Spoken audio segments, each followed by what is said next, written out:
Isebe lilindele ukufika kumsinga wesithathu wolasuleleko kwiveki ezimbini ezizayo ukuba luyaqhuba ulwasuleleko ngalena indlela.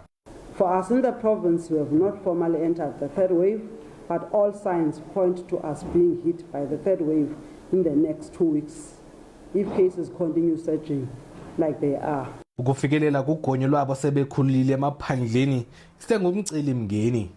Isebe lezempilo lithi liqale inkqubo yokugonyela uluntu apho lufumana khona imali yenkamnkam. Omakhulu notatomkhulu bethu abezi ngobuninzi ukuzofumana ugonyo nangona bebhalisile.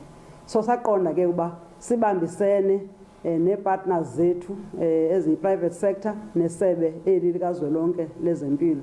Masiye kubo. Ulwazi olungolulo ngogonyo ludlala inxaxheba kumanani aphantsi abantu abagonyelwa i-COVID-19. Umakhulu wam omdala ongudadewabo over 8 years wavaccine zangevento.